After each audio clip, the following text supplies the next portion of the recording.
Sometimes the smallest gestures can heal the deepest wounds. When a lonely old rancher meets a brave little girl, their unlikely friendship changes everything. Colt Merriweather returned to his Montana ranch to live out his days in peace, carrying decades of grief over the daughter he lost. But when 9-year-old Junie from the local foster home wandered onto his property and asked for one of his horses, something stirred in the old cowboy's heart. What started as simple kindness became the beginning of an unexpected journey that would force both to confront their past and discover what family means.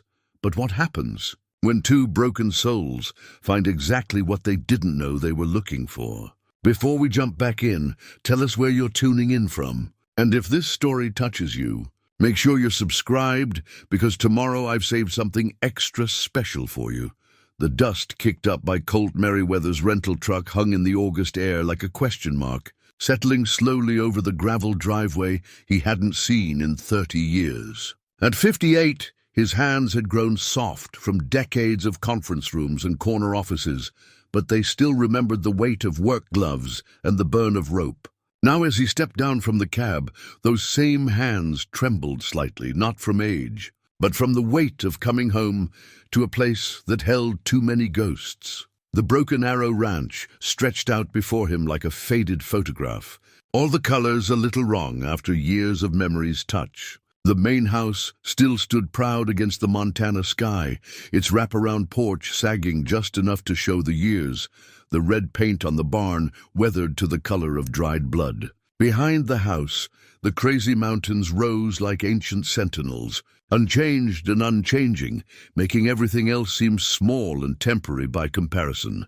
Colt pulled his single suitcase from the truck bed, a lifetime condensed into 28 pounds of essentials. The tech company he'd built from nothing had made him wealthy enough to buy a dozen ranches, but wealth couldn't purchase what he'd really come looking for: silence. The kind of silence that might finally quiet the voices in his head. The endless loop of what-ifs and if-onlys that had followed him from boardroom to boardroom, city to city, for 3 decades. The screen door's spring sang the same off-key note it always had, and Colt found himself smiling despite everything. Some things at least remained constant. Inside, dust motes danced in shafts of afternoon light, and the house smelled of old wood and abandonment. Uncle Ray had been gone 2 years now, the last keeper of the Merriweather legacy. And the house felt it. In the living room, everything was exactly as Ray had left it, down to the coffee cup still sitting on the side table beside his worn recliner. But it was the mantelpiece that stopped Colt cold. There, among Ray's collection of rodeo trophies and faded ribbons, sat a photograph in a silver frame, one Colt had forgotten existed. The photo showed a younger version of himself, maybe 26, his arm around Sarah's slender shoulders. She was laughing at something just outside the camera's view, her auburn hair catching the light, her free hand resting on the head of a gap-toothed 6-year-old with pigtails and boots too big for her feet. Emily, his little girl, frozen forever in that moment before time and chance and one terrible afternoon changed everything. Colt's chest tightened as he picked up the frame. The glass was clean. Uncle Ray had been dusting it, caring for this memory even when Colt couldn't bear to look at it himself. Behind the house in the photo, he could see the corner of the old barn, the same barn where Emily had spent countless hours learning to ride, where she'd chattered endlessly about horses and dreams and all the adventures they'd have together. Lord help me, Colt whispered to the empty room, setting the photo back in its place. He'd thought 30 years would be enough time, enough distance, but grief, he was learning, didn't follow the calendar. It waited, patient as winter, for moments like this.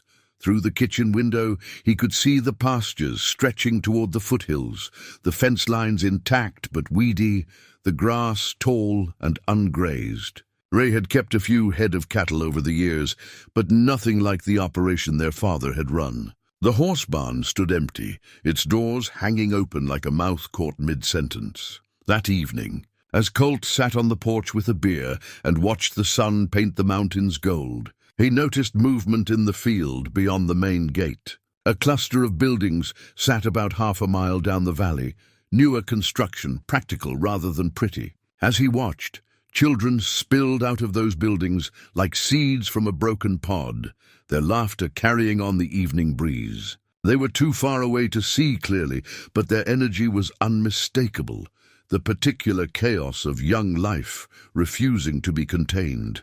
A woman appeared among them, tall and patient, gathering the children like a shepherd with her flock. Even at this distance, Colt could see her authority in the way the children responded, their wild movements settling into something more purposeful under her guidance. A foster home, he realized.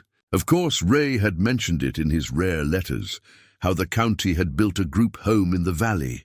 How it was good to see children's voices in the air again. As the sun disappeared behind the peaks and the first stars emerged, Colt made his way back inside. The house felt enormous around him, every room an echo chamber of memories he'd spent decades trying to forget. In the master bedroom, he found clean sheets folded on the dresser, Ray's final kindness to a nephew who'd stayed away too long. But sleep, when it finally came, brought dreams of a little girl with pigtails and a woman with auburn hair, both of them reaching for him across a distance that no amount of money or success had ever been able to bridge. The next morning dawned crisp and clear, the kind of Montana morning that made every other place seem pale by comparison. Colt woke before sunrise, his body still running on corporate time, and made coffee in Ray's ancient percolator. The familiar ritual, measuring grounds, filling the pot, listening for the first bubble and hiss, brought back memories of other mornings, other preparations for days spent working the land instead of sitting in meetings. After breakfast, he walked the property with the slow, deliberate pace of a man taking inventory. The main barn needed new shingles, and the fence along the south pasture had posts going soft at the ground line. The equipment shed held Ray's collection of aging machinery, a tractor with more miles than a cross-country trucker, a hay mower that looked older than Colt himself. But underneath the rust and neglect, he could see the bones of a working ranch, a place that had once hummed with purpose.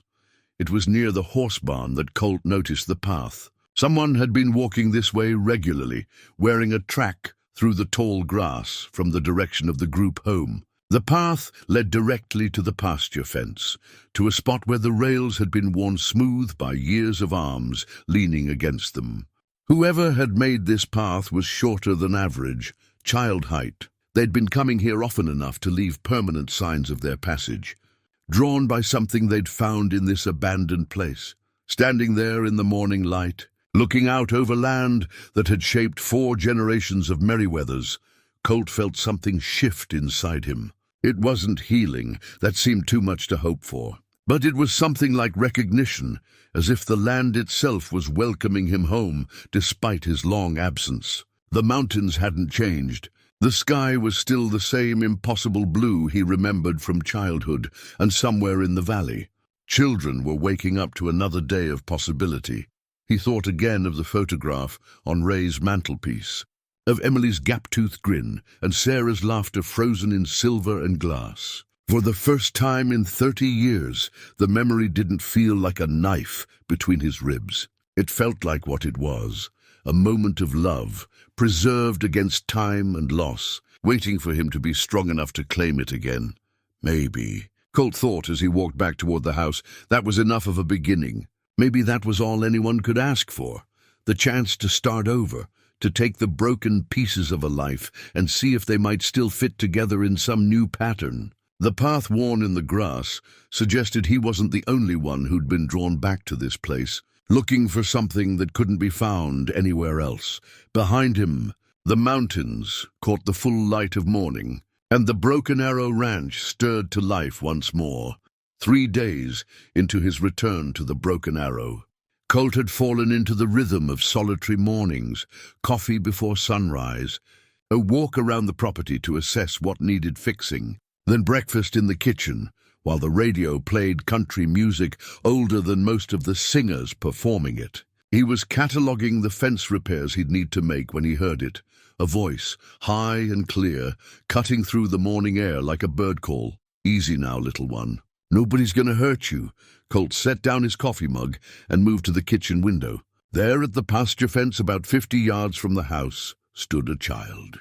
A girl, maybe 8 or 9 years old, her dark skin gleaming in the morning light, her hair pulled back in neat braids that swayed as she leaned against the top rail. She wore jeans that had seen better days and a t-shirt advertising some cartoon character Colt didn't recognize. In one small hand, she clutched something wooden, a toy of some kind. But it wasn't the girl herself that made Colt's breath catch. It was what she was talking to. In the pasture, just on the other side of the fence, a small bay foal had approached, drawn by her gentle voice. The little horse couldn't have been more than 3 months old, all legs and curiosity, its coat the color of dark honey. It stood close enough to the fence that the girl could have reached through and touched its velvet nose. Colt's rational mind told him to go out there, to explain that this was private property and she needed to return to the group home. But something in the scene held him motionless at the window. The girl was speaking to the foal in a voice so gentle, so full of wonder, that it carried him back through the years to another child, another horse, another moment when the world had seemed full of possibility. "I know you don't belong to me," the girl was saying, and her words drifted clearly through the still air. "But maybe someday I could have a horse just like you. Would you like that? Would you like to be my horse?" The foal stretched its neck toward her, and the girl laughed, a sound like water over stones, pure and clear. She held up the wooden object in her hand, and Colt could see it now, a small carved horse, worn smooth by countless hours of handling. The craftsmanship was simple but heartfelt, the kind of toy made with love rather than machinery. "See," she told the foal, "this is what I dream about. My very own horse, and we'd run everywhere together, and I'd take such good care of you. I'd brush your coat every single day, and give you apples, and teach you your name." Colt found himself moving toward the door before he'd made a conscious decision. His boots crunched on the gravel as he crossed the yard, and the girl heard him coming. She turned, and he got his first clear look at her face, heart-shaped and serious, with eyes that seemed older than her years. Those eyes widened when she saw him, but she didn't run. Instead, she straightened her shoulders and lifted her chin, preparing to face whatever consequences her trespassing might bring. "I'm sorry," she said before Colt could speak. "I know I'm not supposed to be on your land. Mrs. Caldwell told us to stay on our side of the valley. But I saw the horses yesterday, and I just wanted to look at them." Colt stopped a few feet away, studying this small intruder who disrupted his carefully planned solitude. Up close, he could see the quality of her attention, the way she held herself with a kind of dignity that spoke of hard-won self-reliance. This wasn't a child who expected adults to solve her problems. "How long have you been coming here?" he asked, his voice gentler than he'd intended. She glanced toward the worn path in the grass, then back at him. "A few weeks, I guess. Ever since we moved to the group home. I don't come every day," she added quickly. "Just when I can't sleep or when the other kids are being too loud." "And what do you do when you come here?" "Just watch the horses and talk to them sometimes." She held up the wooden horse as if offering proof of her good intentions. "My daddy carved this for me before I had to come live at the home. He said every girl should have a horse, even if it's just a pretend one." Something twisted in Colt's chest. Recognition, maybe, or remembered pain. He found himself looking more closely at the wooden horse, seeing the careful attention in its carved mane, the love that had gone into every smooth curve. "What's your name?" he asked. "Junie. Short for Junior because I'm named after my daddy, but everybody calls me Junie." She paused, then added with careful politeness, "What's yours?" Colt Merriweather. "This is my ranch." Junie nodded as if she'd expected as much. "The other kids said you were rich and probably mean, but you don't seem mean. Are you going to tell Mrs. Caldwell I was here?" The directness of the question caught him off guard. This child spoke like someone who'd learned early that honesty was usually the safest policy, even when it might get her in trouble. "I don't know yet," Colt said truthfully. "Depends on what you do next." Junie tilted her head, considering. "What do you mean?" Instead of answering directly, Colt looked past her to the foal, which had wandered closer during their conversation. It was a fine little horse, well-formed and curious, with the kind of intelligent eyes that promised good things to come. "You like that one in particular?" he asked. "Oh, yes." The longing in her voice was unmistakable. "She's perfect. Look how she listens when you talk to her, and see how she's not afraid. That means she's brave. All the best horses are brave." The words hit Colt like a physical blow. Emily had said almost exactly the same thing about her first pony, a stubborn little paint mare that had tested her patience and won her heart. The memory should have hurt. For 30 years they all had, but somehow, standing here listening to this child's wisdom, it felt more like an old friend returning. "What would you do?" Colt heard himself asking. "If someone told you that horse could be yours?" Junie's eyes went wide. "Mine? Really mine?" Hypothetically speaking. She was quiet for a long moment, looking from him to the foal and back again. When she spoke, her voice was steady despite the hope that danced in her eyes. "I'd take such good care of her. I'd learn everything about horses, how to feed them and brush them and clean their hooves. I'd read every book about horses in the library, and I'd love her so much that she'd never doubt she was wanted. Never doubt she was wanted."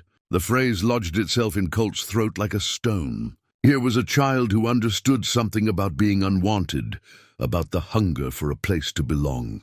Here was someone who knew what it meant to love something completely, without reservation or condition. "Well then," Colt said, the words coming from some place deeper than thought, "I guess she's yours."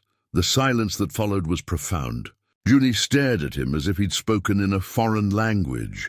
The wooden horse clutched so tightly in her hand that her knuckles had gone pale. "You mean it?"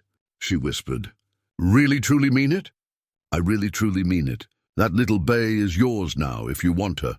What happened next would stay with Colt for the rest of his life. Junie didn't jump or shout or dance the way Emily might have done. Instead, tears spilled down her cheeks as she pressed the wooden horse against her chest, and she nodded over and over as if words weren't sufficient for what she felt. "Thank you," she managed finally. "Thank you so much. I'll never forget this, never ever." Looking at her face, radiant with joy and disbelief, Colt realized what he'd done went far beyond giving away a horse. He'd opened a door he'd kept locked for 30 years, and on the other side waited all the complications and possibilities he'd been trying so hard to avoid. But watching Junie reach through the fence to touch her horse for the first time, seeing the foal respond to her gentle hands, Colt found he didn't regret his impulsive generosity. For the first time since coming home, the ranch felt truly alive. True to her word, Junie appeared at the fence the next morning, just as the sun cleared the mountain peaks. Colt watched from the kitchen window as she approached the pasture with careful steps, carrying a paper bag that rustled with each movement. The foal, Hope she decided to call her, came running the moment she saw Junie's small figure, whinnying a greeting that sounded almost like laughter. "Morning, Hope," Junie said, her voice carrying clearly in the still air. "I brought you something special."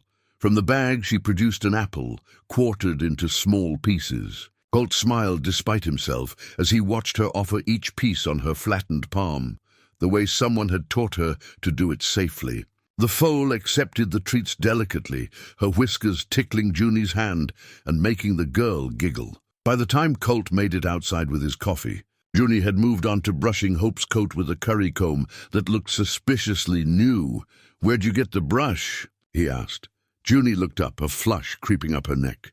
"Mrs. Caldwell took me to the feed store yesterday. I used my allowance money." "Was that okay?" "I mean, since Hope is really mine now." "It's more than okay. Shows you're serious about taking care of her." Colt leaned against the fence post, watching as Junie worked the brush in careful circles. "Who taught you to do that?" "YouTuber videos at the library. And this book I checked out called Everything About Horses. Did you know horses can live for 30 years? And they remember people for their whole lives." The innocent question hit deeper than Junie could have known. 30 years, exactly how long Colt had been away from this place. Long enough for a lifetime, long enough for old wounds to scab over but never quite heal. He wondered what Hope would remember of these early days, whether she'd carry the imprint of a little girl's gentle hands long after Junie had moved on to other things. "That's true," he said finally. "Horses have long memories. You be kind to her now, and she'll remember that kindness always." Over the following days, their routine established itself without discussion. Junie would arrive each morning with some small offering, apples, carrots, sometimes just handfuls of sweet grass she'd picked along the way. She'd spend an hour with Hope, talking to her in that gentle voice, while she brushed and petted and marveled at every small thing the foal did. And increasingly, Colt found himself drifting outside during these visits, drawn by something he couldn't quite name. "Mr. Colt," Junie said one morning, "Hope keeps trying to follow me when I leave. Is that normal? Shows she's bonding with you. Horses are herd animals. They don't like to be alone. She's starting to think of you as her family." Junie beamed at this news. "So she loves me already?" "I'd say so, but she's still pretty little. When will she be big enough to ride?" The question forced Colt to consider practicalities he'd been avoiding. Hope was indeed small, probably born late in the season. She'd need another year, maybe 2, before she could safely carry even a child's weight. And that raised other questions, about training, about where Junie would be living in a year or 2, about the wisdom of encouraging attachments that might not survive the realities of her situation. "Not for a while yet," he said carefully. "She needs to grow stronger first. But there are other things you could learn in the meantime. Basic horsemanship skills. Would you teach me?" The hope in her voice was impossible to resist, though Colt couldn't have explained why. He nodded. "I suppose I could show you a few things." That afternoon, he found himself in the dusty office above the main barn, looking for educational materials he might have forgotten. The room had served as the ranch headquarters in his father's day, and later as his own office during those brief years when he'd thought he might make a life here. Now it felt like an archaeological site, layers of family history preserved in random stacks of papers and forgotten ledgers. He was searching through a filing cabinet when his fingers closed around a leather-bound book he hadn't seen in decades. The ranch ledger from 1985, his father's careful handwriting documenting every head of cattle, every expense, every small triumph and setback that had marked their best year. The Broken Arrow had run 400 head that summer, employed 6 full-time hands, and turned a profit that had seemed impossible given the drought conditions. Colt opened the ledger and found himself transported. There were records of Emily's first pony purchase, marked simply as Paint Mare 300ers for E. There were notes about fence repairs and hay yields, veterinary bills and equipment purchases. But between the lines, he could read the story of a working ranch at its peak. A family enterprise built on generations of knowledge and sustained by the kind of hope that could survive Montana winters. "Mr. Colt, are you up there?" Junie's voice drifted up from the barn floor below. Colt closed the ledger and made his way down the steep stairs, finding her standing in the main aisle with Hope on a lead rope. "I thought maybe Hope could see the barn," she said. "Mrs. Caldwell said it was okay, as long as you said it was okay."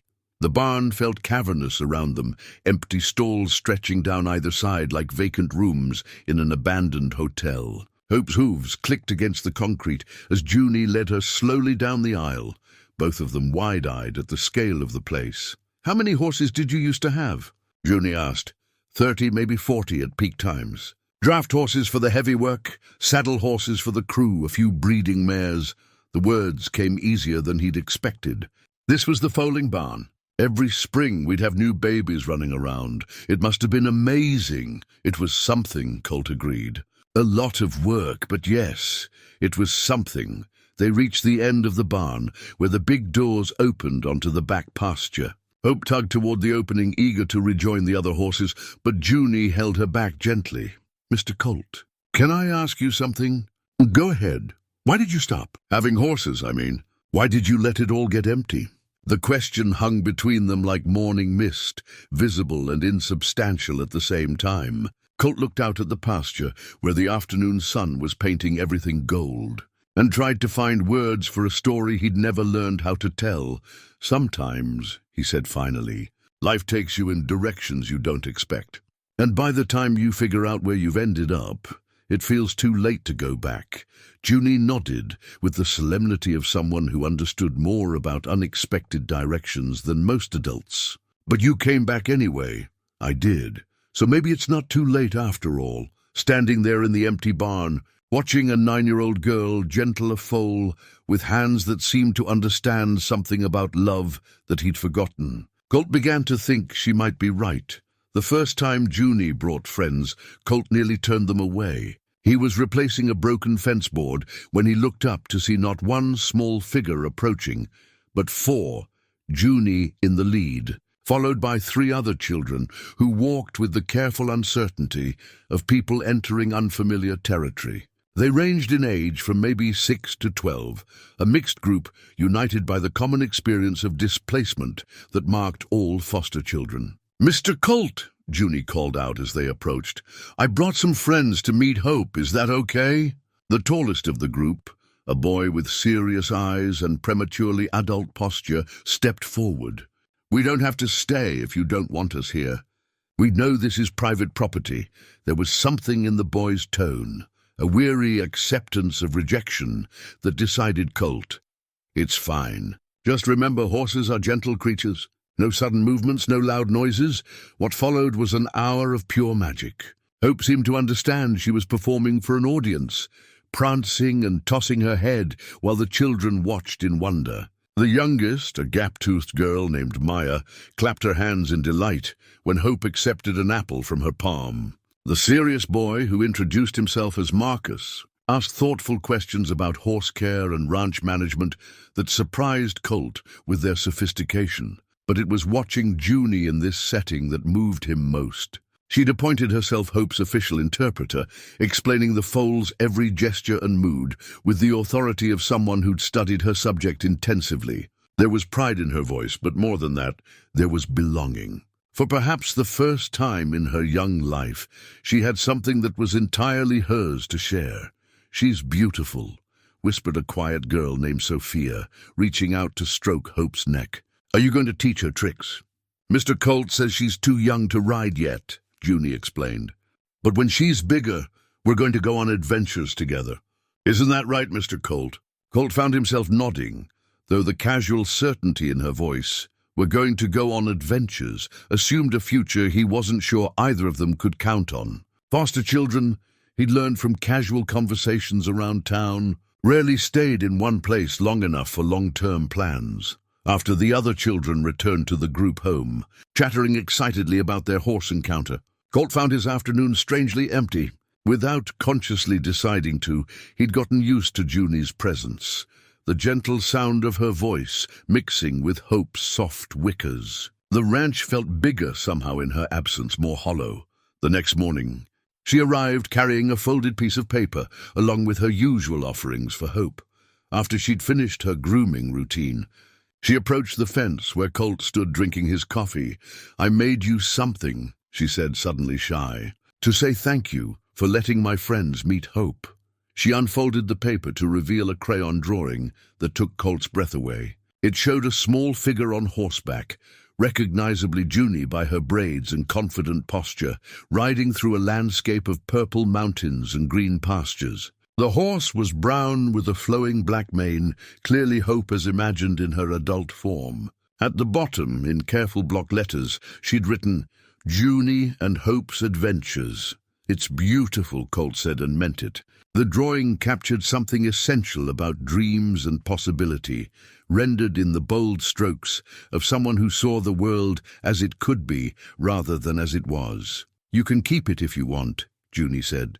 "I made it special for you." That afternoon, Colt found himself in the hardware store in town, buying supplies to fix the broken gate latch that had been annoying him for days. As he loaded lumber and hinges into his truck, he caught fragments of conversation from other customers. "That's the Merriweather boy, isn't it? Heard he came back from the city. Rich as Crucis, they say. Built some computer company and sold it for millions. Wonder what he's doing back here. Place has been falling apart since Ray died. Heard he's got some foster kid hanging around the place. might not be appropriate. A single man and a little girl. Colt's jaw tightened at that last comment, but he forced himself to continue loading his truck without responding. Small towns had long memories and active gossip networks, and he'd been naive to think his return would go unnoticed. Still, the implications stung. His friendship with Junie was innocent. A lonely old man finding unexpected purpose in teaching a child about horses. But he understood how it might look to people who didn't know the whole story. The next morning brought a visitor he'd been expecting but dreading, Mrs. Patricia. Caldwell arrived in a sensible sedan just as Colt was finishing his coffee. She was a woman of perhaps 50, with graying hair pulled back in a practical bun and the efficient bearing of someone accustomed to handling difficult situations. When she introduced herself, her handshake was firm and her eyes were kind but assessing. "I hope you don't mind my dropping by," she said. "I wanted to thank you personally for your kindness to Junie. The horse has meant the world to her." "She's a good kid," Colt replied carefully. "Takes real good care of that foal. She does indeed. I have to admit, I was concerned at first. Junie's been through several placements already, and she doesn't form attachments easily. I worried about her getting too attached to something that might not be permanent." The word permanent hung between them like a challenge. Mrs. Caldwell was asking, in her diplomatic way, about Colt's intentions, not just regarding the horse, but regarding his relationship with a vulnerable child who'd already experienced too much loss. "The horse is hers," Colt said firmly. "Whatever else happens, that won't change." Mrs. Caldwell nodded, and some tension went out of her shoulders. "I believe you mean that. And I have to say, the change in Junie has been remarkable. She's more confident, more engaged with the other children. She talks about hope constantly, but more than that, she talks about learning, about responsibility, about the future. Those aren't words I've heard from her before." As if summoned by their conversation, Junie appeared at the fence, right on schedule for her morning visit. Mrs. Caldwell walked over to watch as the girl went through her careful routine, checking Hope's water, offering treats, brushing the foal's coat with gentle strokes that spoke of genuine affection. "She's teaching the other children what you've taught her," Mrs. Caldwell said quietly, "about being gentle, about earning trust. It's having a positive effect on the whole group." Colt felt something shift in his chest, a warmth that had nothing to do with the morning sun. He was remembering Emily at that age, the way she'd taken every riding lesson to heart and then passed on her knowledge to anyone who'd listen. She'd had the same natural teaching instinct, the same generous spirit that wanted to share what it had learned. "Mr. Colt," Junie called out, "Hope's getting taller. Come see." And indeed, the foal did seem to have grown in the weeks since Junie had been caring for her, not just physically, but in confidence and trust.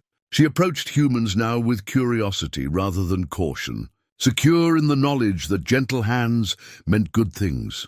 Watching Junie measure Hope's height against the fence rail, chattering excitedly about growth spurts and proper nutrition, Colt realized that the child had given him something he hadn't expected, a reason to care about tomorrow. For the first time in 30 years, he was planning beyond the immediate future, thinking about fence repairs and pasture management and all the small improvements that would make the ranch a better place for a growing horse and the girl who loved her. It was Junie who suggested they explore the smaller barn. She'd been coming for 3 weeks now, and her curiosity about the ranch had grown beyond Hope's immediate needs. The morning was cool and overcast, with the kind of grey sky that made indoor activities seem appealing. "What's in that building over there?" she asked, pointing to a weathered structure about 100 yards from the main barn. "It looks different from the others." Colt followed her gaze to what had once been his father's workshop and later additional storage. "Just old equipment mostly. Nothing too interesting, but Junie had the persistence of childhood. And as they walked Hope around the pasture for exercise, she kept glancing toward the mysterious building. Finally, Colt found himself walking over to it, fishing the key from its hiding place beneath a loose board. The door opened with a protest of rusty hinges, releasing the musty smell of disuse. Dust motes danced in the grey light, filtering through cobwebbed windows. Most of the ground floor held exactly what Colt had said. Old equipment, spare parts, the accumulated debris of a working ranch. But Junie's attention was drawn immediately to the narrow staircase at the back. "What's upstairs?" she asked. Colt's throat tightened. He'd avoided this space since returning, had almost forgotten its existence in the careful compartmentalization that had allowed him to function for 30 years. "Storage," he said, but his voice carried a weight that made Junie look at him curiously. She was already climbing the stairs, her footsteps light on the worn wood. "Oh," he heard her breathe from above, and there was something in that single syllable that told him she'd discovered more than old furniture. By the time Colt reached the top of the stairs, Junie was standing in the center of what had once been Emily's playroom, a space his father had converted from the loft to give his granddaughter a special place of her own when the ranch got too busy or too dangerous for a small child. Uncle Ray had preserved it exactly as it had been, a shrine to a little girl who would never outgrow it. The walls were still painted pale yellow, with a border of hand-stenciled horses running around the room at child height. A small bed sat in one corner, its patchwork quilt faded but clean. Bookshelves held dozens of horse stories and picture books, and a wooden toy box overflowed with stuffed animals and games. But what had captured Junie's attention was the display case mounted on the far wall.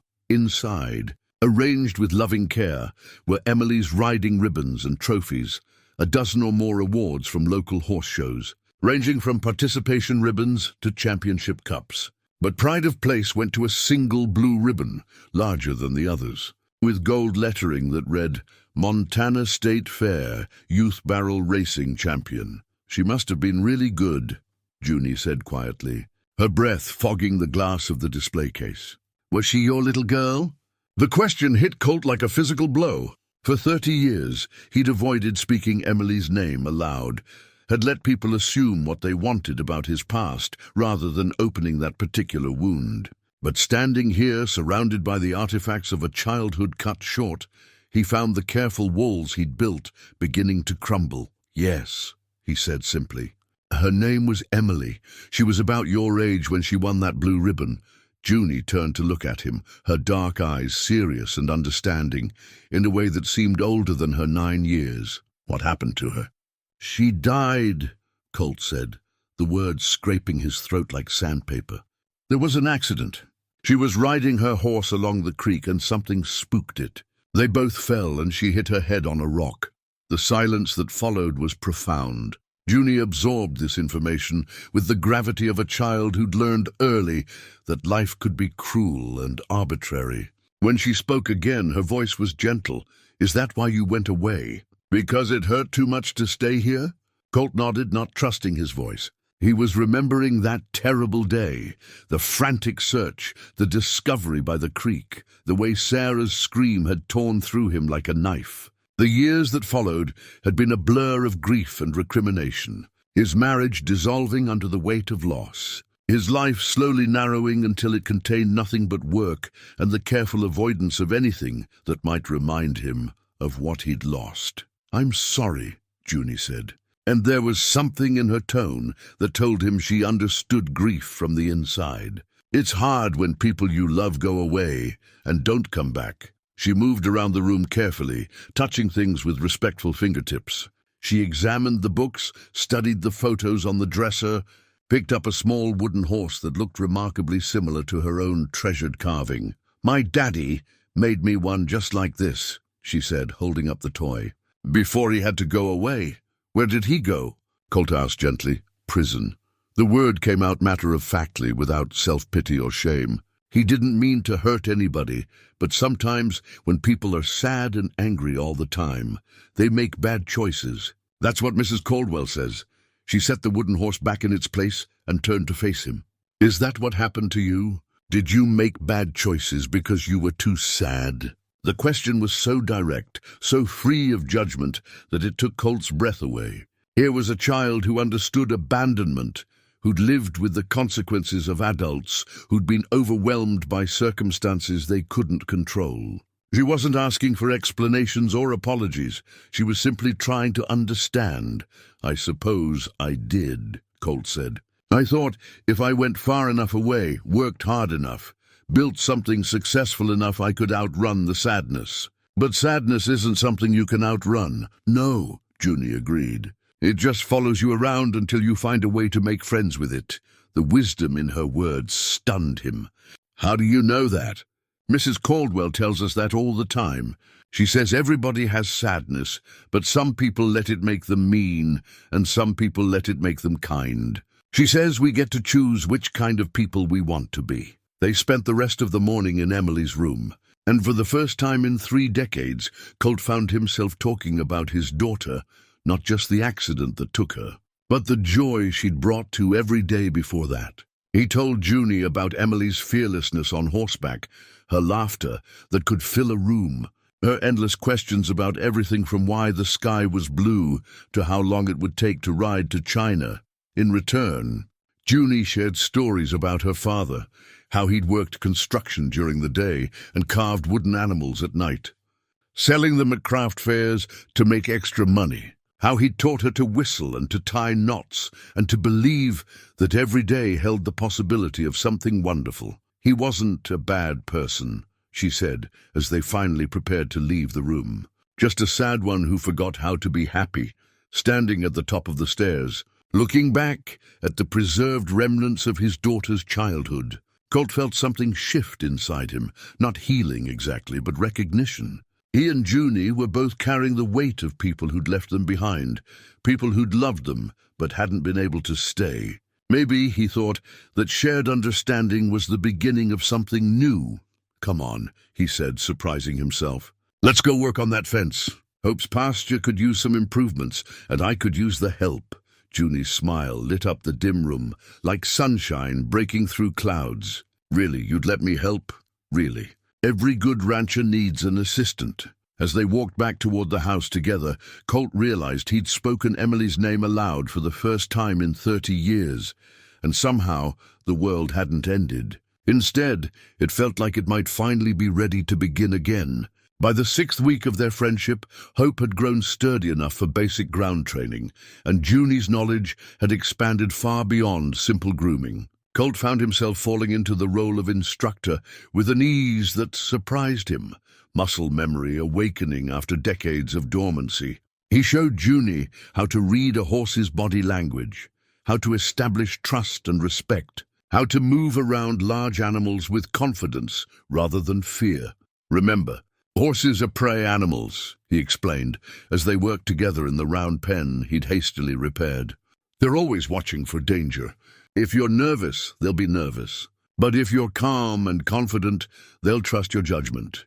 Junie absorbed every lesson with the intensity of someone who understood she was being given a gift. She asked thoughtful questions, practiced relentlessly, and displayed an intuitive understanding of horses that reminded Colt painfully of Emily.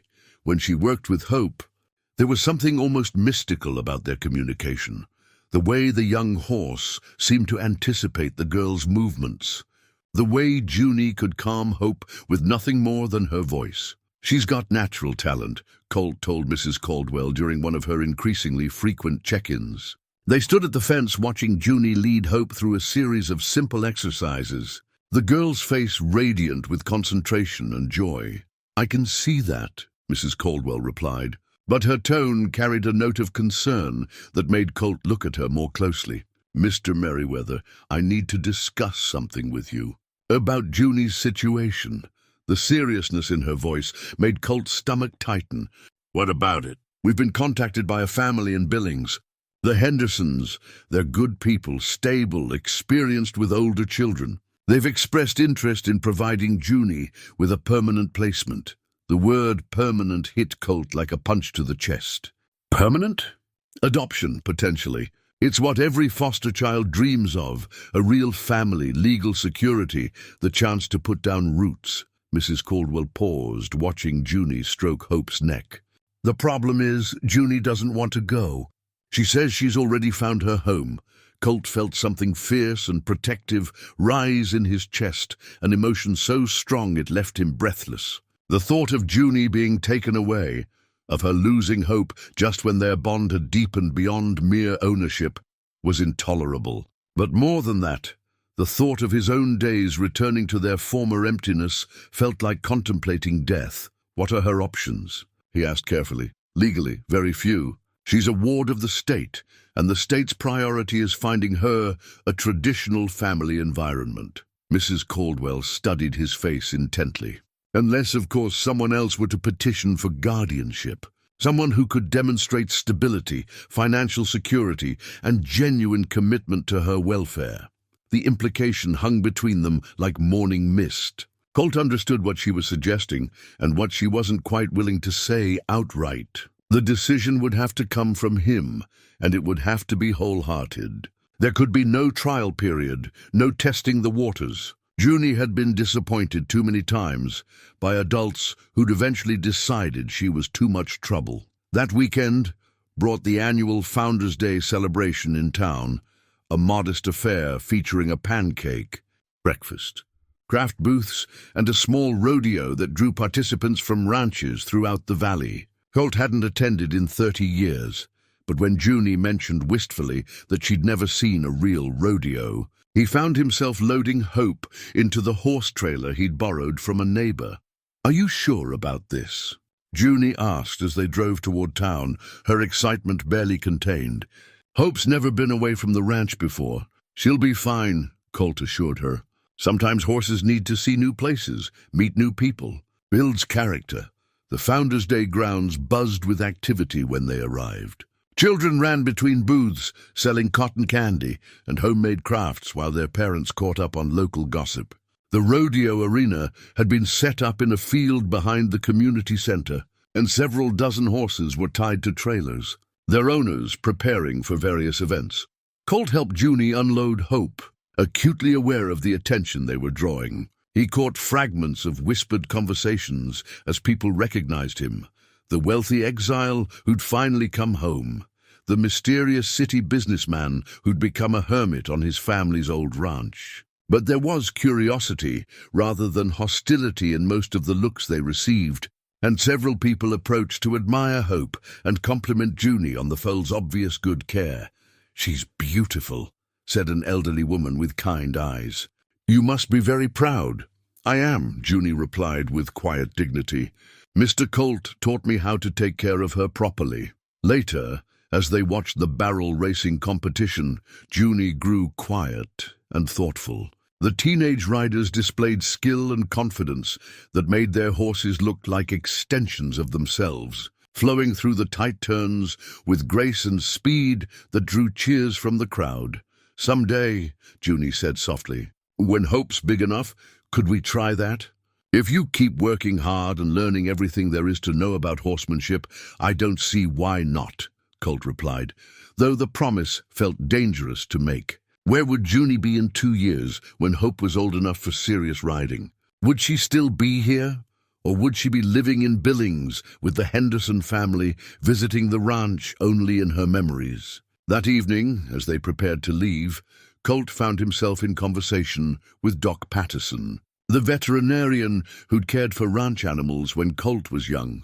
"Good to see you back." "His son," Doc said, shaking Colt's hand with genuine warmth.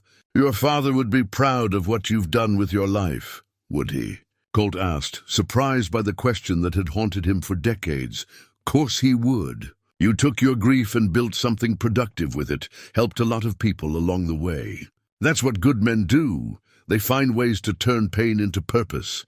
Doc glanced toward Junie, who was saying goodbye to Hope with whispered promises about tomorrow's visit. "Looks like you might be doing it again." On the drive home, Junie fell asleep against the truck window, exhausted by the day's excitement.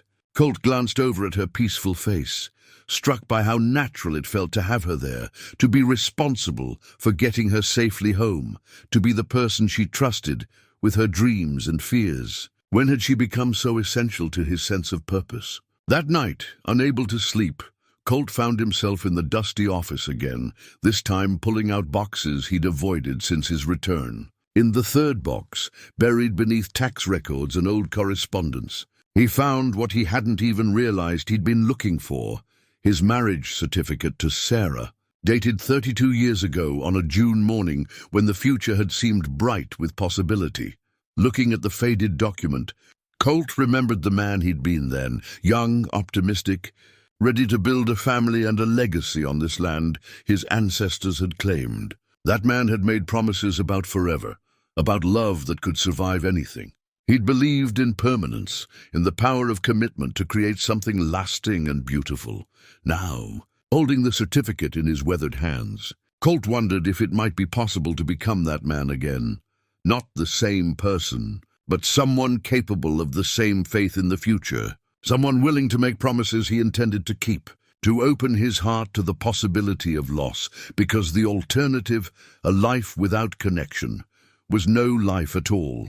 Outside, hope whinnied softly in the darkness, calling to her companions. Tomorrow, Junie would return as she had every day for weeks, bringing her gentle hands and boundless enthusiasm, trusting that he would be there to guide her through another day of learning and discovery. The question was whether he had the courage to make that trust official, to step out of the shadows of his grief and back into the bright, dangerous territory of love and commitment and hope.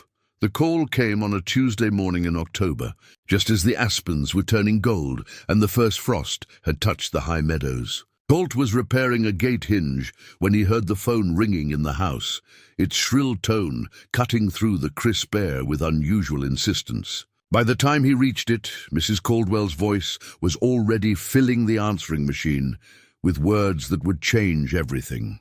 "Mr. Merriweather, please call me as soon as you get this message. We need to discuss Junie's situation immediately. There's been a development, something in her tone, carefully controlled but edged with urgency, made Colt's stomach drop. He dialed the number with hands that weren't quite steady, and Mrs. Caldwell answered on the first ring. "Thank you for calling back so quickly," she said without preamble. "I'm afraid I have some difficult news. The state has located Junie's maternal grandmother." The words hit Colt like cold water. In all their conversations, Junie had never mentioned a grandmother, had in fact given him the impression that she had no living relatives beyond her incarcerated father. "I don't understand," Colt said. "Junie told me she didn't have any family. She didn't know. The grandmother, Margaret Williams, lives in Chicago. She's been searching for Junie ever since she learned of her daughter's death 3 years ago. Apparently, there was a family estrangement. Junie's mother left Chicago as a teenager and cut off contact. Mrs. Williams didn't even know she had a granddaughter until recently." Colt sank into a kitchen chair, the implications washing over him like a tide. What does this mean for Junie? Legally, it means everything has changed. Blood relatives have priority in custody decisions, especially grandparents who can demonstrate stability and genuine desire for guardianship. Mrs. Williams has already petitioned the court for custody. She'll be here next week to meet Junie and begin the transition process. Transition process. The words felt foreign in Colt's mouth. "You mean she's taking Junie away?" "I'm afraid so. Unless there are compelling reasons to deny the grandmother's petition, the court will almost certainly grant it. Mrs. Williams is 62, retired, financially stable, and eager to provide Junie with what every foster child deserves, a real family connection." After hanging up, Colt sat in his kitchen for a long time, staring out at the pasture where Hope grazed peacefully, unaware that her world was about to be turned upside down. In 3 hours, Junie would arrive for her daily visit, bubbling with plans for the weekend and stories about her progress in the riding lessons they'd been conducting. She had no idea that her carefully reconstructed sense of security was about to be shattered once again. When Junie appeared at her usual time, Colt found he couldn't bear to tell her immediately. Instead, he watched her go through her normal routine, greeting Hope with whispered endearments, checking the foal's water and hay, brushing her coat with the methodical care that had become second nature. There was such contentment in her movements, such obvious joy in this simple ritual they'd built together. "Mr. Colt," she said, as they walked Hope around the pasture, "Mrs. Caldwell says maybe I could start learning to ride Hope bareback soon. She's getting so much stronger, and I've been practicing my balance like you showed me. Junie, Colt began, then stopped. How did you tell a child who'd finally found stability that she was about to lose it again? How did you explain that the very thing every foster child supposedly wanted, family, might destroy the happiness she'd finally discovered? They were sitting on the porch steps, sharing an apple and watching Hope play with the other horses, when Colt finally found the courage to speak. "Honey," Mrs. Caldwell called today, "there's something we need to talk about." Something in his tone must have warned her. Junie's hand stilled halfway to her mouth, the apple slice forgotten. "What kind of something?" "They found your grandmother. Your mother's mother. She lives in Chicago and she's been looking for you." The color drained from Junie's face. "My grandmother? But Mama never said. I thought your mama and grandmother had some kind of fight years ago before you were born. Your grandmother didn't even know about you until recently. But now she does, and she wants you to come live with her." "I don't want to live with her." The words came out flat and final. "I want to stay here. With you and Hope." "I know, sweetheart. But the law says blood family gets first priority. She's coming next week to meet you. What if I don't like her? What if she doesn't like me?" Junie's voice was rising, panic creeping in around the edges. "What if she changes her mind like all the other families did?" Colt's chest tightened. "She won't change her mind. She's been looking for you for a long time. But what about Hope? What about everything we've been working on? What about when she's old enough to ride?" Tears were streaming down Junie's cheeks now. "You promised we'd go on adventures together." The accusation hit Colt like a physical blow. He had promised, hadn't he? Not explicitly, but in 100 small ways. In the future tense he'd used when talking about Hope's training. In the dreams he'd encouraged. In the way he'd allowed both of them to plan, as if they had all the time in the world. "I know," he said quietly. "I know I promised." That evening, after a tearful Junie had returned to the group home, Colt found himself in town, at Molly's diner, seeking the kind of comfort that only came from human connection. Word had spread quickly through the small community, as it always did, and he found himself surrounded by people who'd watched his transformation over the past months, his gradual re-emergence from isolation, his obvious contentment in his role as Junie's mentor. "Heard about the grandmother situation," said Tom Bradley, sliding into the booth opposite Colt. Tom ran the feed store and had been one of the few people to welcome Colt back without reservation. "Damn shame. It's what's best for Junie," Colt replied automatically, though the words felt like ash in his mouth. "Is it?" Tom's question was direct, uncompromising. "Because from where I sit, that little girl found something here she's never had before. And you found something too, whether you're willing to admit it or not." Similar conversations happened throughout the week. Doc Patterson stopped by the ranch to check on a horse and stayed for coffee and blunt advice. "That child saved you," he said. "Don't be fool enough to think you can't save her right back." Even the mailman weighed in. "Shame to break up something that works so well," he said, handing Colt a stack of letters that included official-looking envelopes from the county courthouse. Inside one of those envelopes, Colt found copies of the legal documents that would determine Junie's future. Custody petitions, background checks, court schedules. But it was the personal letter attached that stopped him cold. Margaret Williams had included a handwritten note explaining her situation, her regret at missing so much of her granddaughter's life, her determination to provide stability and love.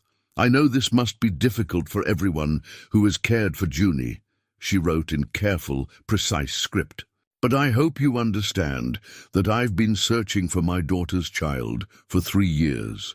She's all I have left of my Susan, and I intend to give her everything I couldn't give her mother." The letter was reasonable, heartfelt, exactly what you'd expect from a grandmother who genuinely mourned a lost connection. It should have made Colt feel better about the situation, should have reassured him that Junie was going to a loving home. Instead, it filled him with a fierce, protective rage that surprised him with its intensity.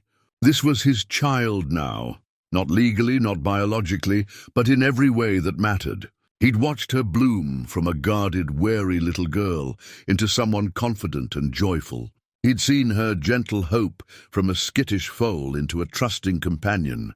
He'd shared his own deepest grief with her and found it transformed into something bearable, even meaningful. The thought of Junie in Chicago, away from the mountains, away from hope, away from everything that had made her happy, was unbearable. But more than that, the thought of his own life returning to its former emptiness felt like contemplating death. He'd spent 30 years in emotional exile, and Junie had brought him back to life. How could he let her go without a fight? That night, Colt sat at his kitchen table with the legal documents spread before him, staring at the phone number for the attorney Mrs. Caldwell had recommended. One phone call would start the process: guardianship petitions, custody hearings, the legal battle that might keep Junie here where she belonged. But it would also mean opening himself to scrutiny, to the possibility of public failure, to the risk of losing again after allowing himself to hope. The smart thing, the safe thing, would be to let Margaret Williams take her granddaughter back to Chicago. Junie would adjust. Children always did. She'd make new friends, find new interests, and eventually the memory of a Montana ranch and a man who'd briefly loved her like a father would fade to sepia-toned nostalgia. But as Colt looked out at the pasture where hope stood, silhouetted against the starlit sky, he realized that self-preservation was no longer an option. Some things were worth fighting for, even if you might lose. Some people were worth the risk of heartbreak, even if you'd already learned how much it could cost. He picked up the phone and dialed the attorney's number, leaving a message that would change both their lives forever. "This is Colt Merriweather. I want to petition for guardianship of Junie Williams. Please call me first thing in the morning." Outside, Hope whinnied softly in the darkness, as if she understood that everything was about to change, and that the outcome would determine not just where she lived, but with whom she would share her life and love. The law office of Rebecca Martinez occupied the second floor of a converted Victorian house on Main Street, its windows overlooking the courthouse where Junie's fate would ultimately be decided. Martinez herself was younger than Colt had expected, maybe 40, with intelligent eyes and the no-nonsense demeanor of someone who'd built her practice on competence rather than connections. "I'm not going to lie to you, Mr. Merriweather," she said after reviewing the initial paperwork. "Biological relatives, especially grandparents, have significant legal advantages. The court's default position is that blood family provides the most stable environment for children." Colt shifted in the uncomfortable client chair, acutely aware of how much his life was about to be dissected and judged. "What are our chances?" "That depends on several factors. Your financial stability is obviously not in question. Your character references will be crucial. We need people who can testify to your relationship with Junie, your commitment to her welfare, the stability you've provided." Martinez leaned forward. "But the most important factor will be Junie's own testimony. Judges take the wishes of older children seriously, especially when they can articulate clear reasons for their preferences." Over the following days, Colt found himself opening his life to scrutiny in ways he'd avoided for decades. Social workers interviewed him about his parenting philosophy, his plans for Junie's education, his understanding of trauma and attachment in foster children. Financial advisors compiled reports demonstrating his ability to provide for Junie's needs. Medical professionals evaluated his physical and mental health. The most difficult interview came from Dr. Sarah Chen, a child psychologist brought in to assess Junie's attachment patterns and emotional needs. "Tell me about your relationship with Junie," Dr. Chen asked, a recorder running between them on the kitchen table. "How would you describe the dynamic between you?" Colt found himself struggling to put into words something that felt as natural as breathing. She reminds me of my daughter, not physically but in spirit. The way she approaches the world, with curiosity instead of fear. The way she finds joy in small things. She's taught me how to be present again. And how do you think your experience with loss affects your ability to parent Junie? The question cut straight to his deepest fear. "You mean, what if something happens to her too?" "That's part of it. But I'm also asking whether your attachment to Junie might be based more on healing your own wounds than on meeting her needs." Colt was quiet for a long time, considering the psychologist's words. It was a fair question, one that had kept him awake more nights than he cared to admit. "Maybe it started that way," he said finally, "but it's become something more.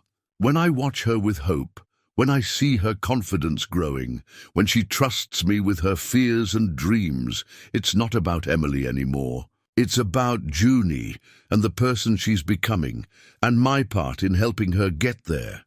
Meanwhile, Junie's behavior became increasingly erratic as the date of her grandmother's arrival approached.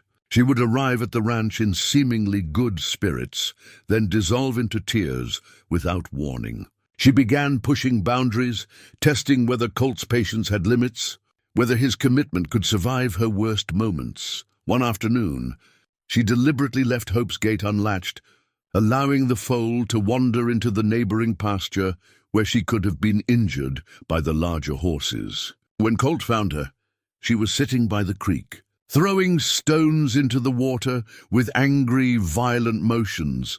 "Hope could have been hurt," he said, settling down beside her on the rocky bank. "I know." Her voice was small and miserable. "Want to tell me why you did it?" Junie was quiet for so long that Colt thought she might not answer. When she finally spoke, her words came out in a rush of pain and confusion. "Because everybody always leaves. My daddy, my mama, all the families that said they might adopt me but changed their minds. And now my grandmother's going to take me away from you and Hope. And you're just going to let her because that's what adults do. They make decisions and kids have to go along with them, even when it ruins everything." Colt felt his throat tighten. "Junie, I'm not just letting her take you. I'm fighting for you. But what if you lose? What if the judge says I have to go live with her anyway?" She turned to look at him, her eyes bright with unshed tears. "What if you decide it's too much trouble fighting for me?" The question revealed the heart of her fear. Not just abandonment, but the belief that she wasn't worth fighting for. Colt reached over and took her small hand in his weathered one. "Listen to me," he said firmly. "I've made a lot of mistakes in my life, but giving up on you won't be one of them. Whatever happens in that courtroom, you need to know that someone fought for you, that someone thought you were worth every bit of trouble." As Margaret Williams's arrival date approached, the community rallied around their unlikely family in ways that surprised both Colt and Junie. Tom Bradley stopped by the ranch with a character reference letter, detailing how Colt had become a regular customer and positive presence in the community. Doc Patterson provided medical records showing Hope's excellent care under Junie's supervision. Evidence of the child's responsibility and commitment. Even Mrs. Caldwell, despite her professional obligation to remain neutral, made her position clear through careful advocacy. "The transformation in both of them has been remarkable," she told Martinez during a pre-trial interview. "Junie has gone from a withdrawn, defensive child to someone who's confident and engaged. And Mr. Merriweather has clearly found purpose and joy in his role as her mentor and father figure." The week before the hearing, Colt decided to give Junie her first real riding lesson. Hope was still too small to carry a rider safely, but they'd borrowed a gentle mare from Tom Bradley's ranch. As he helped Junie into the saddle, adjusting stirrups and explaining the basics of balance and control, Colt was transported back to similar moments with Emily, the same mixture of pride and terror that came with watching someone you love take their first independent steps into a larger world. "Remember, the horse responds to your confidence," he said, walking alongside as Junie guided the mare around the ring. "If you're nervous, she'll be nervous. But if you're calm and sure of yourself, she'll trust your judgment." "Like people," Junie said. And there was something in her tone that told him she wasn't just talking about horses anymore. That evening, they sat on the porch watching the sunset paint the mountains purple and gold. Hope grazed nearby, occasionally lifting her head to check on them with the casual awareness of a family member. "Mr. Colt," Junie said quietly, "if the judge says I have to go live with my grandmother, will you take care of Hope for me?"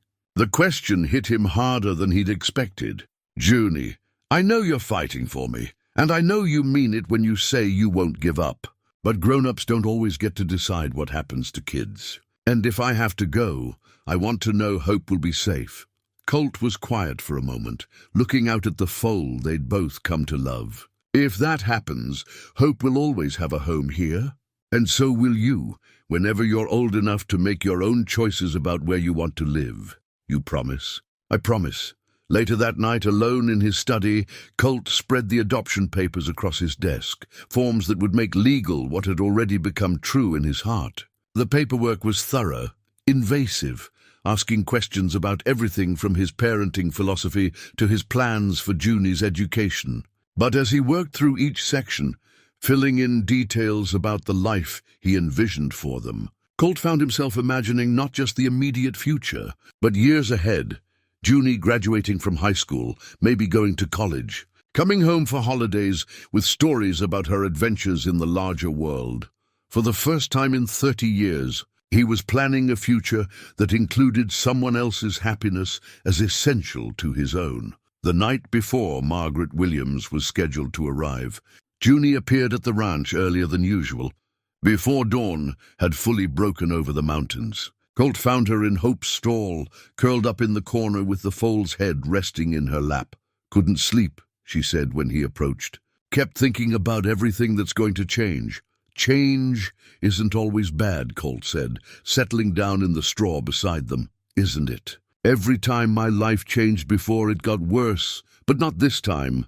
This time you have people fighting for you. This time you know what you want and you're old enough to tell the judge about it. This time you're not alone." As the sun rose over the crazy mountains, casting long shadows across the pasture where they'd both found something they'd never expected to discover, Colt realized that whatever happened in the courtroom, they'd already won something precious. They'd found each other in their brokenness and somehow created something whole. Whether the law recognized it or not, they were family, bound not by blood or legal documents, but by choice, commitment, and the kind of love that transforms ordinary moments into sacred ones. The fight for their future was about to begin, but the love that would sustain them through whatever came next had already taken root in ground that had seemed permanently barren. Hope stood beside them in the growing light, living proof that sometimes the most beautiful things grow from the most unexpected partnerships. The courthouse in Hamilton was smaller than Colt had expected, its wood-paneled walls and high windows giving it more the feeling of a small-town church than a place where life-altering decisions were made. Judge Patricia Knowles presided from behind an oak bench that had probably seen decades of custody disputes, divorce proceedings, and other family dramas that marked the complicated landscape of human relationships. Margaret Williams sat in the front row with her attorney, a well-dressed woman from Billings, whose briefcase suggested she'd come prepared for battle. Junie's grandmother was a handsome woman in her 60s, silver-haired and dignified, wearing a navy dress and pearls that spoke of middle-class respectability. When she looked at Junie, her eyes held a mixture of hope and desperate longing that Colt recognized all too well. "This is a custody hearing, not a trial," Judge Knowles announced as the session began. "Our sole concern is determining what arrangement serves the best interests of the child. I've reviewed all submitted documents and will hear testimony from relevant parties before making my decision." The grandmother's attorney spoke first, painting a picture of stable family life that was hard to argue against.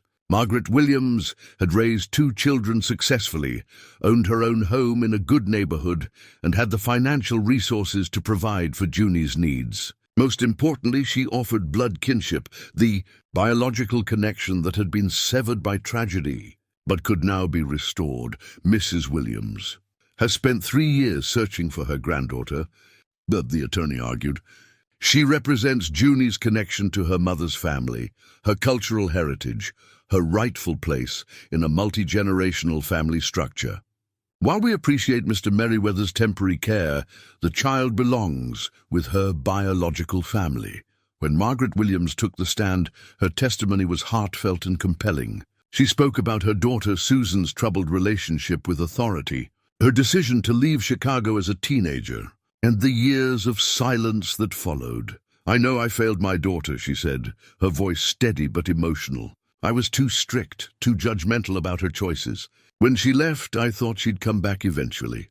I never imagined she was gone forever, or that she'd had a child I'd never meet." She looked directly at Junie. "This is my chance to do better, to give my granddaughter the love and stability I couldn't give her mother." Martinez's cross-examination was gentle but pointed. "Mrs. Williams, have you discussed with Junie what moving to Chicago would mean? Leaving her friends, her school, her activities here? We'll make new friends, find new activities. Children adapt. The important thing is family. And what about the horse Junie has been caring for? Hope, I believe." For the first time, Margaret Williams looked uncomfortable. "Well, obviously we can't accommodate a horse in Chicago, but I'm sure she'll understand that some sacrifices are necessary." When Mrs. Caldwell testified, her professional demeanor couldn't entirely mask her personal investment in the case. She presented the character reference letters that had poured in from community members, testimonials from Tom Bradley, Doc Patterson, the librarian who'd watched Junie devour every book about horses, the teacher who'd seen her academic performance improve dramatically. "In my 15 years as a social worker," she concluded, "I've rarely seen such a dramatic, positive change in a child's behavior and emotional well-being. Junie has found stability, purpose, and what appears to be genuine love in Mr. Merriweather's care." Then it was Junie's turn. She walked to the witness stand, with her shoulders straight and her chin up, wearing the blue dress Mrs. Caldwell had helped her pick out for the occasion. When Judge Knowles asked if she understood why they were all there, Junie nodded solemnly. "Yes, ma'am. Everyone's trying to decide where I should live." "And where would you like to live, Junie?" "With Mr. Colt on the ranch." "With Hope?" Her voice was clear and steady, but Colt could see her hands trembling in her lap. "I know Mrs. Williams is my grandmama, and I don't want to hurt her feelings. But Mr. Colt is my family now. He takes care of me and teaches me things and doesn't get tired of my questions. And Hope needs me. She's my responsibility." The grandmother's attorney tried to suggest that Junie was too young to understand the implications of her choice, that her attachment to the horse was temporary childhood fancy. But Junie held her ground with quiet dignity. "I've lived in lots of places," she said. "I know what it feels like when grown-ups are just trying to do their job, and I know what it feels like when someone really wants you. Mr. Colt really wants me. Not because he has to, but because he chooses to." Finally, Colt took the stand. The courtroom felt impossibly quiet as Martinez guided him through his testimony, his background, his return to the ranch, his relationship with Junie, his commitment to her welfare. "Mr. Merriweather," Martinez asked, "why do you want to adopt Junie?" Colt was quiet for a moment, looking out at the faces watching him. Junie's anxious eyes, Margaret Williams's hopeful expression, the judge's careful attention. When he spoke, his voice carried 30 years of accumulated wisdom about loss and love and second chances. "Because she saved my life," he said simply. "I came back to Montana to die quietly, to spend whatever years I had left avoiding anything that might remind me of what I'd lost." But Junie wouldn't let me hide. She saw something in me that I'd forgotten existed, the capacity to care about someone else's happiness more than my own. Safety. He looked directly at Junie. "She taught me that. Grief isn't something you get over, it's something you learn to carry. And when you carry it with someone you love, it becomes bearable, even meaningful. And what can you offer Junie that her grandmother cannot?" "Time," Colt said. "All the time in the world to be exactly who she is. Space to grow into whoever she's meant to become. And the promise that no matter what happens, someone will always fight for her right to be happy."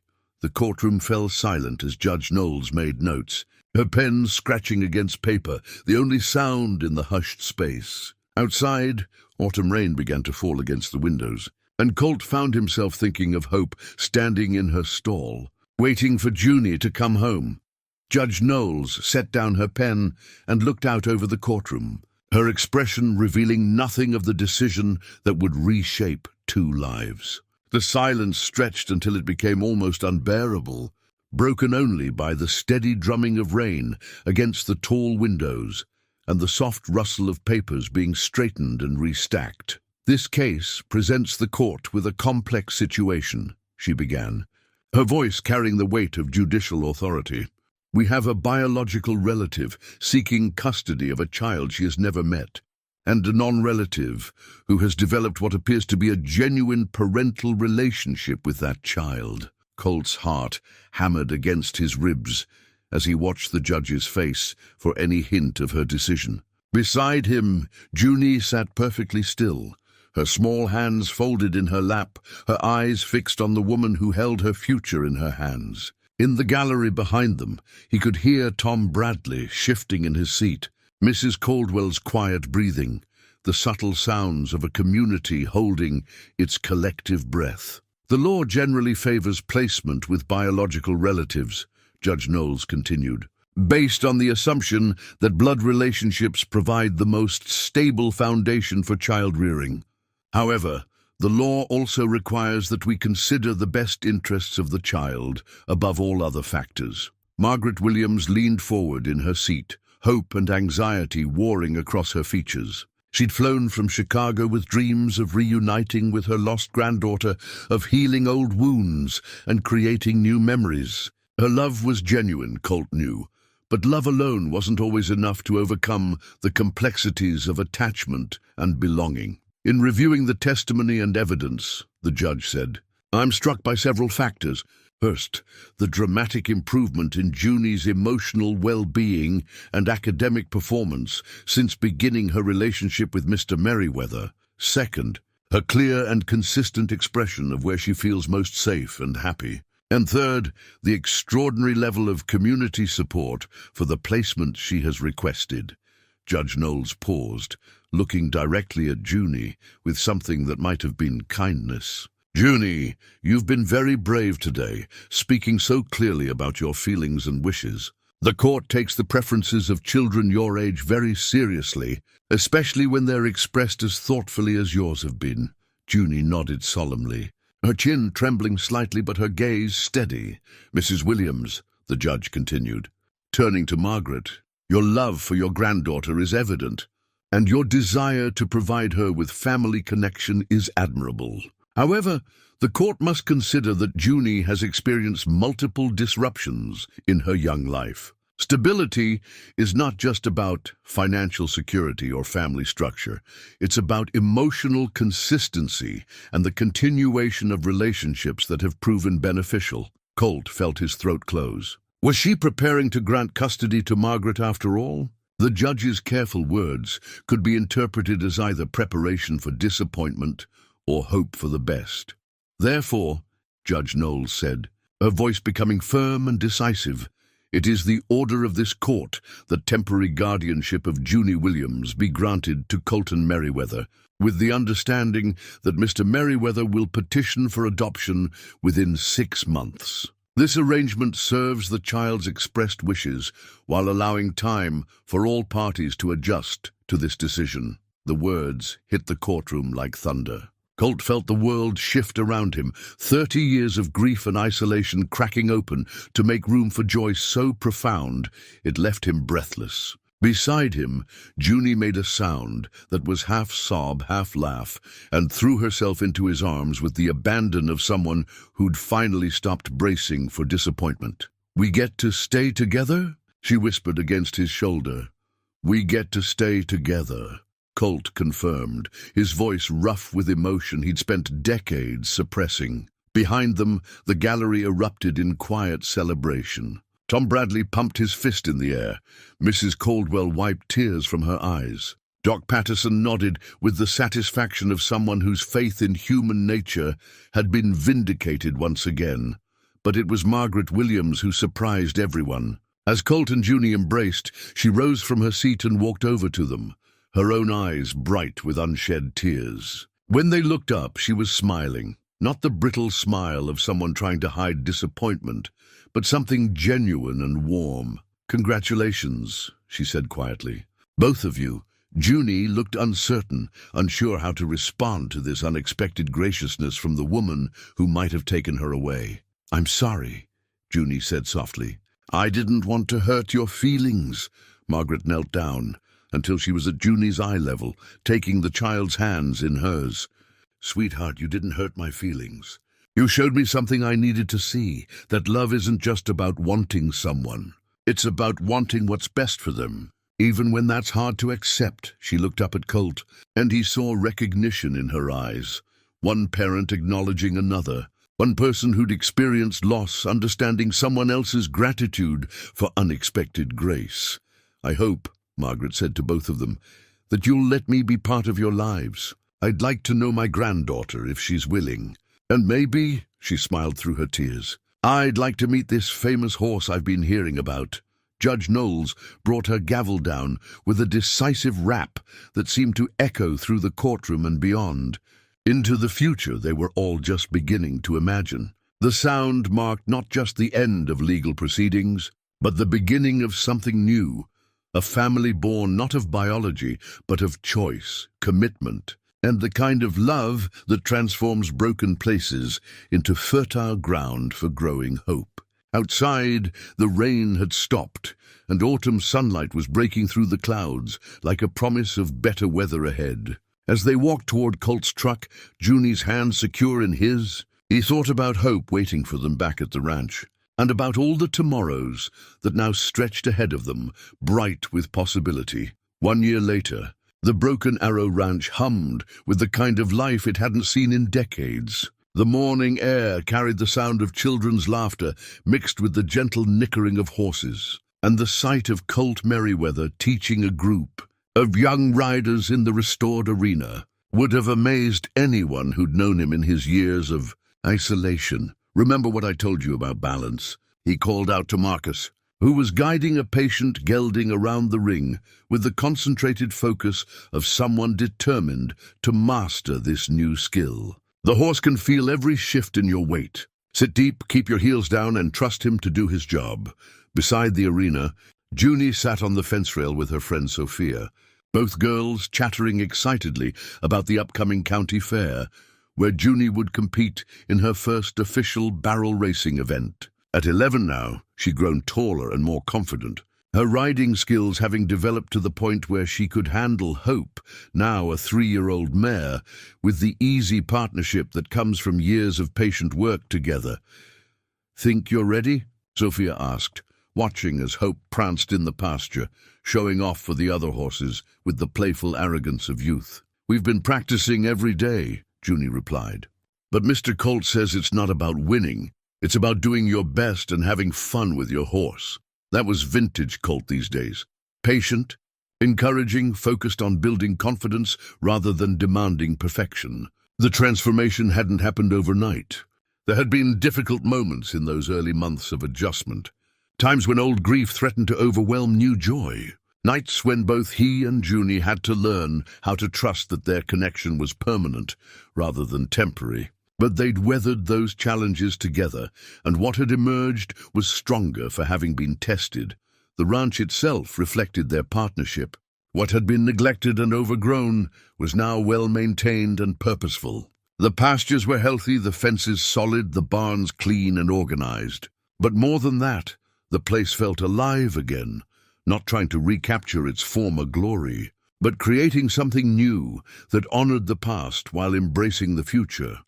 Mrs. Caldwell's monthly visits had evolved from official check-ins to social calls, and she often brought other foster children who'd expressed interest in learning about horses. Some, like Marcus, had become regular visitors, finding in the ranch a place where they could develop skills and confidence. Others came just once or twice, taking what they needed before moving on to other interests. But all were welcomed with the same patient attention that Colt had first given to Junie.